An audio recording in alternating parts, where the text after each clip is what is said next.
வணக்கம் ரிதி. தமிழ்நாடு மின் வாரியத்தில் பணியாற்றி வரும் ஒப்பந்த ஊழியர்களின் பல்வேறு கோரிக்கைகளை வலியுறுத்தி போராட்டத்தில் ஈடுபட்டு வருகிறார்கள். குறிப்பாக மாநிலம் முழுவதும் தமிழ்நாடு மின் வாரியத்தில் பணியாற்றி வரும் ஒப்பந்த ஊழியர்கள் தங்களது நீண்ட நாள் கோரிக்கையான அனைத்தையும் முன்வைத்து ஆங்காங்கே மறியல் போராட்டத்தில் ஈடுபட்டு வருகிறார்கள். அதன்படி சென்னை வள்ளுவர் கோட்டத்தில் உள்ள மேற்பார்வை பொறியாளர் அலுவலகம் முன்பு 50க்கும் மேற்பட்டவர்கள் தங்களது கோரிக்கைகளை முன்வைத்து கோஷமிட்டு இந்த சாலை மறியல் போராட்டத்தில் ஈடுபட்டு வருகிறார்கள். மின்வாரிய ஒப்பந்த பணியாளர்களின் கோரிக்கையான மின் வாரியத்தில் பணியாற்றி வரும் ஒப்பந்த ஊழியர்களை உடனடியாக நிரந்தரப்படுத்த வேண்டும் என்பது முதன்மையான கோரிக்கையாக இருந்து வருகிறது. மேலும் 1990ஆம் ஆண்டு ஆகஸ்ட் மாதத்தில் பிறகு தடை செய்யப்பட்ட 19 இடங்களில் பணியாற்றும் ஒப்பந்த ஊழியர்களை நிரந்தரப்படுத்த வேண்டும்.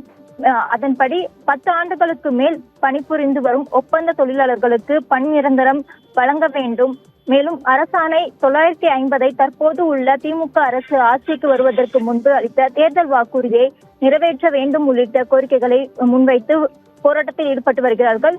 மேலும் தமிழகம் முழுவதும் பணிபுரியும் ஒப்பந்த பணியாளர்கள் நீண்ட காலமாக பல்வேறு சிக்கல்களை எதிர்கொண்டு வருவதாகவும் அரசாங்கத்தின் தரப்பில் எந்தவித தீர்வும் எட்டவில்லை எனவும் இந்த போராட்டத்தில் குற்றம் சாட்டி வருகிறார்கள். எங்களின் கோரிக்கைகள் நிறைவேறும் வரை தொடர்ந்து போராடுவோம் என தமிழ்நாடு மின் ஊழியர் மத்திய அமைப்பு சார்பில் போராட்டத்தில் ஈடுபட்டவர்கள் தெரிவித்து வருகிறார்கள். தமிழ்நாடு மின் வாரியத்தில் பணியாற்றி வரும் ஒப்பந்த ஊழியர்கள் 50க்கும் மேற்பட்டோர் திடீரென சாலை மறியலில் ஈடுபட்டதால் அவர்களை காவல்துறையினர் வலுக்கட்டாயமாக கைது செய்து அழைத்து செல்கின்றார்கள். இந்த சாலை மறியல் போராட்டத்தால் வள்ளுவர் கோட்டம் பகுதியில் சற்று போக்குவரத்து நெரிசல் ஏற்பட்டது.